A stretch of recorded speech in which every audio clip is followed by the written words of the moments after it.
Hey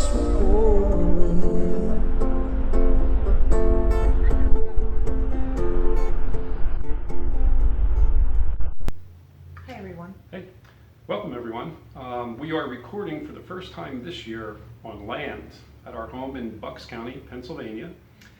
And we just wanted to reach out and say thank you to all our viewers, all the subscribers, all the followers, the people who contact us through the websites that we're on or through YouTube. We really enjoy making these videos, and we're happy that everyone else is enjoying them too. So we wanted to take a moment to say thanks. Thank you. And we also wanted to take a moment to answer some questions. We get a lot of questions, and one of the most popular questions that we get asked is, how do we find the time to do this? So I thought we'd start with that one. Yeah, that's nice.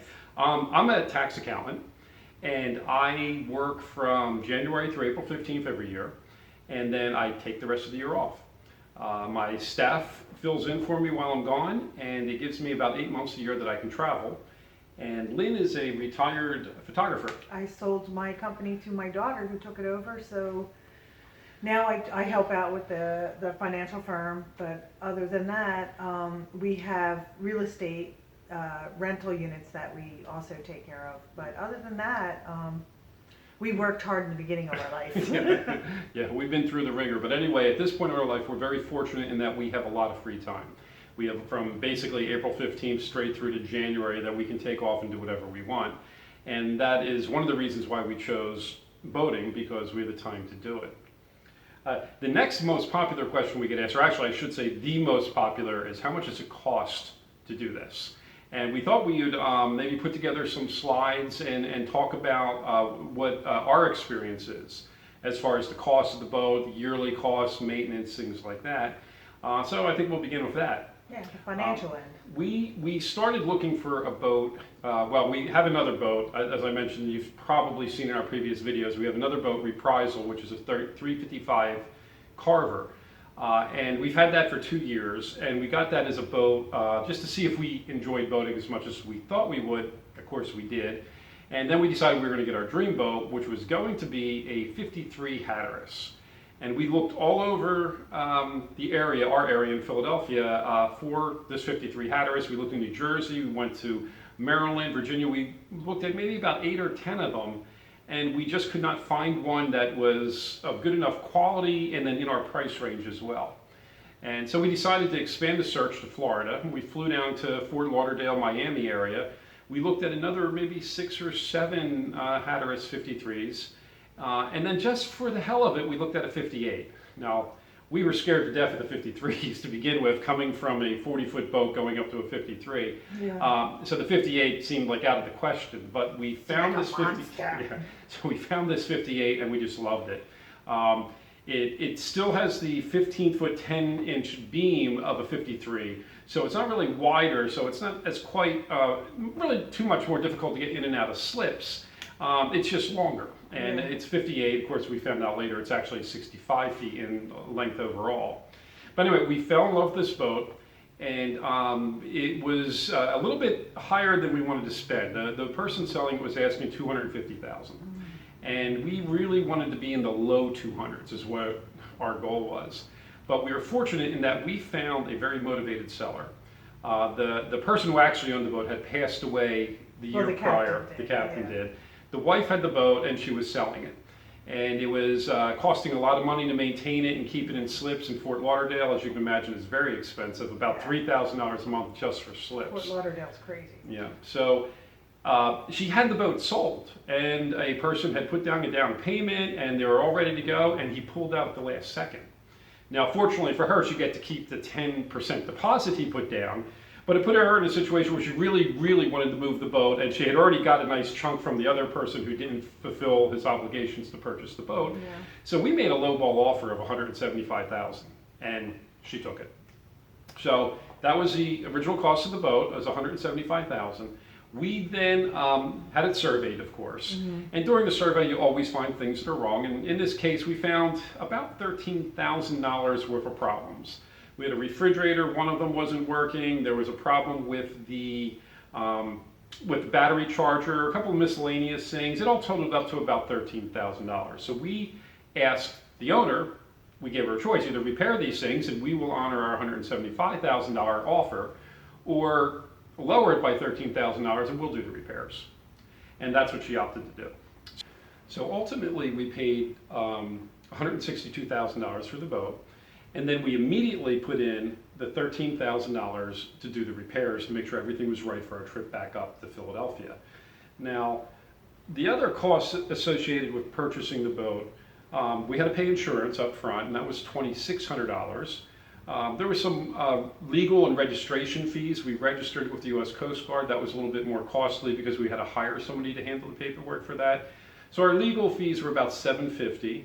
And then we had 2 months of storage. We had to store the boat until the end of tax season because we had purchased it, I think we closed in February, and we weren't picking it up till the end of April. So we had 2 months that we had to store it. Unfortunately, we found a person who lived in Fort Lauderdale who had a dock behind their house. Well, Tim found it for Yeah, us. Tim found it. One of those, Because he knows the area. multi-million-dollar homes with a big waterfront on the side. And there's a lot of them out there. yeah, and she didn't have a boat, but she really liked having a boat in the backyard, and she liked ours, so we put our boat behind hers. Win-win. She charged us $1,600 a month, which was about half of what we would have paid, Yeah.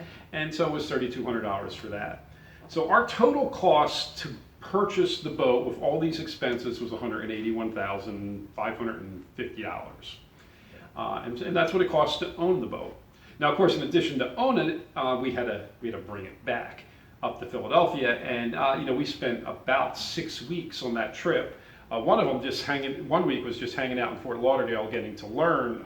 We took our time. Yeah, we definitely took our time. Now, however, the cost to bring the boat back was a little pricey because of how we did it. We traveled about 1,500 miles altogether, even though it's only about 1,100 by air. We went in and out of a lot of marinas, up rivers, some of the inlets. We zigzagged our way all over the place. But worth it. So our total fuel costs were $4,900. We averaged about 0.75 miles per gallon, which really wasn't too bad.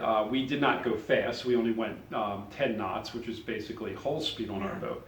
We did not want to, we could have went up on plane and did this a lot quicker and spent a lot more on fuel, but that's not what we really wanted to do either. We wanted to explore the different marinas, the intercoastal waterway, and just have fun while we did it. Yeah. We stayed at a lot of slips. Yes, we bought the boat not to get someplace fast. I wanted to get someplace fast, I would have bought a plane or a Maserati, say. You have one. So we spent about $4,300 on slips on the way back. We had to add some oil occasionally, change some oil filters on the way. Then we spent about $100 on that. There were some minor repairs, about $250 we spent on that. And then, of course, there's tipping. I think we spent about $350 on tipping dock hands and et cetera, gas attendants. Yep, some more than others, Yeah, some are very, very good, and they get a really big tip, and some just stand there and hold the line and look at you silly, and they don't get so much of a tip. So that's part of the cost of bringing her up from Philadelphia. And so altogether, our cost came to about $9,900 for the trip up. However, it wasn't just moving a boat. It was kind of the trip of a lifetime. We had a blast. Yeah, we stopped everywhere we wanted to. We spent 6 weeks. We met hundreds of people that spent a lot of time. We had people visit us on the boat. We met friends along the way. So it was really just an incredible journey. It really was. But that's what it cost to bring the boat back. And we took our time. Yep, definitely took our time. Now, that's one thing. However, I think what most people are interested in was what will it cost to own this boat yearly? And we have a pretty good idea on that now. We haven't had it for a full year, but we know what our slip fees are going to be. We know what the mileage we're getting out of it and things like that. So I put together an estimate of the yearly cost that we're anticipating for owning the boat. Now, we're in the Philadelphia area, and slips here at Penn's Landing Marina, where we keep our boat, cost $6,000 for the summer season for a boat our size. And that's all inclusive, gas, slip rental, water, wish it was gas. Wish gas was included. Electricity, it's an all-inclusive. Yes. Deal. So that's the cost for the summer. There's a winter slip that we're putting it in close to our marina, also in Philadelphia. Winter slips in Philadelphia region are cheaper than summer slips, so this one is $2,900. Now that does not include electricity, so we're including estimating another $1,500 for electricity. Because we're gonna keep the heaters going. Yeah, because we're going to keep the heaters on the boat. We're not taking her out of the water. We're keeping her in the water for the winter season. We've been advised for a boat this size, it's best to keep it in the water to keep it supported instead She's of. 75 tons. Yeah, and it's 65 feet long. So they say, you know, you want to keep it on stands more than you need to. So what we decided to do is keep it in the winter, keep it in the water, and then come spring, maybe pull her out and maybe check, do the bottom painting or things like that. Yeah. But in anticipation of this, we did hire a diver who went under the boat, cleaned it all up, changed the zincs. Which was difficult to find up Yeah, there. it's difficult to find the diver. Florida, you could trip over them. Yeah, but we did find one. I think you'll see on one of our other videos. Yeah. You'll see the diver who It was did a very fantastic nice. job for us. So anyway, we are going to keep her in running all winter long. We do go to Philadelphia often. Our children go to Philadelphia, so we plan to spend a lot of time there on the boat, even in the winter. So we are going to keep it heated and running. And that'll save us on winterization costs too. There's a lot of systems on this boat that require winterization, and this is going to save us from having to do that, at least most of it. We plan to travel a whole lot this coming year. We'll probably be several months on the boat, and we're anticipating that we're probably going to have about 35 slip rentals, and we're going to moor out, we're going to anchor out a lot as well. But for slip rentals, we're estimating about $4,500 for the year. Now, of course, in addition to the transient slips, we're going to spend a lot of money on fuel. We plan to travel about 1,200 miles this coming year, give or take. So we're estimating about $4,000 for fuel. And maintenance and repairs, we're looking at probably another $4,000. There's going to be some miscellaneous registration fees like that. We're going to estimate $2,000 for that. And then, of course, we have insurance for the boat, which is $2,600 a year. So our total yearly costs are estimated to be $27,500 for the entire year. Now, that's because we're going to travel a lot. Now, someone who likes to hang out in local or in the bay, or maybe they just go out on weekends, don't do the really long trips that we do, it'll be a lot less expensive. In fact, we're spending almost $10,000 on slips and fuel. You may save a lot, if not all of that, if you are the type of person that doesn't travel a lot on the boat. Now, if you take that into consideration and now add in some other costs that I'd like to include in here, I call them the additional costs, or things that you should factor into owning a boat that don't necessarily come out of your pocket every year. Now, for example, we paid $181,000 in total for this boat when you add it all together. Now, I could have taken that $181,000 and invested it someplace else. I could have put it into stocks or bonds or maybe some real estate. I believe that conservatively, I could say, well, maybe I could have made a 5% return on that money. Now that comes out to $9,000 a year. Now you really do need to include that because that's money we are not getting because we decided to purchase a boat. So that's important to include. Also, you should set aside money for major repairs. Now, in this particular boat, it's hard to say. Everything's in great shape now, but you never know if a generator could blow or maybe one of the engines needs to be rebuilt eventually. You're not really sure. So we're estimating that maybe $7,000 a year should be set aside for major repairs for when they happen. Maybe 10 years from now I need to rebuild, or maybe it needs to be painted, something like that. Whatever we need to do to keep the boat in the condition that it's in now is what we want to do. Mm-hmm. And although it may not cost that money to us now, we need to be prepared in the future for major items. As far as an asset like this, I would typically depreciate it over time, but in this particular case, there's not really going to be any depreciation on this boat. It's a 1979 boat. The depreciation is pretty much built into it. As long as I maintain it in the shape that it's in now, or better, and especially if I'm putting aside $7,000 a year for major repairs and making sure they get done when they need to be done, there's no reason whatsoever that this boat should not maintain its value. In fact, we got it at such a good deal, it could be worth more money in the future. Altogether, when you add up the opportunity costs and you add into the set aside for major repairs, you're looking at about $16,000 of additional cost to own the boat. And that really should be taken into consideration. Now, if you add that into my original yearly cost, you're looking at a total yearly amount of $43,500. Now, again, if you don't travel as much as us and you're not going to have the fuel and transient slip costs, that number might be about $33,000 for somebody who doesn't travel as much. But that should give you kind of a good idea of what it costs to own 1979 58-foot Hatteras and do a lot of sailing with it. Yeah. Now, to a lot of people, $33,000 or even $43,000 in our case sounds like a lot of money to own a boat. And I've discussed this with a number of my friends, and a lot of people in our age group or income group buy vacation homes around this point in their life. And quite a few of our friends have. They buy them in Florida or different places. And so I thought I'd do a comparison of what it costs to own a yacht like this versus owning a vacation home, so that you can kind of get an idea of what might work out for you.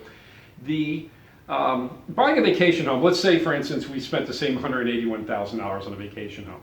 Well, first of all, you're not going to get a whole bunch for $181,000. Perhaps a condo somewhere in Florida or something like that, but you're not going to get this magnificent home.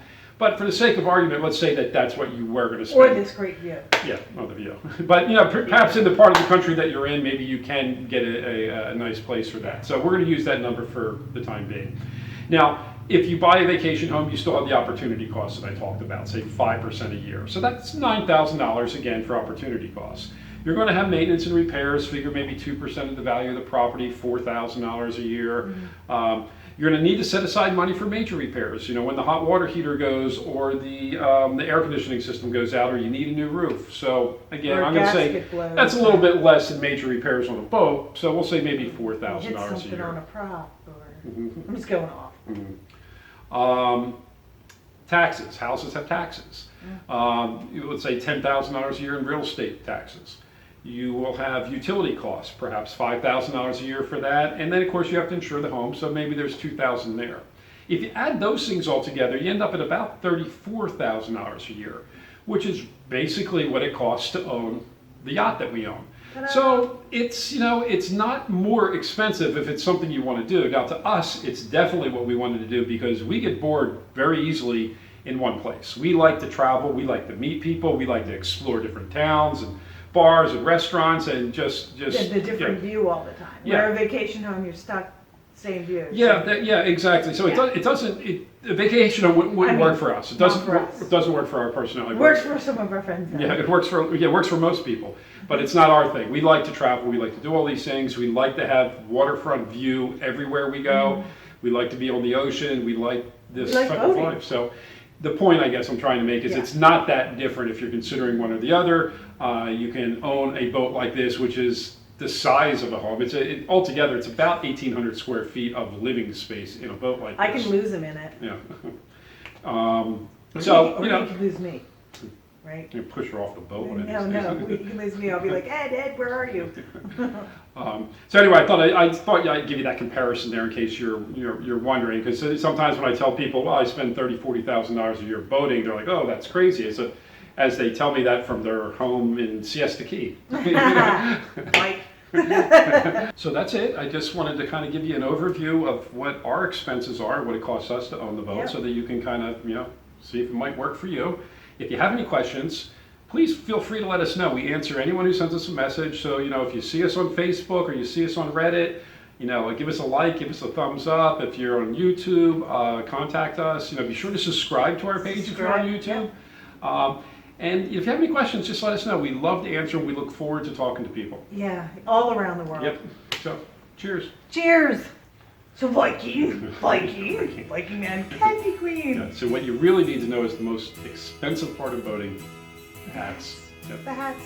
Subscribe, like us. Subscribe. Cheers. Cheers.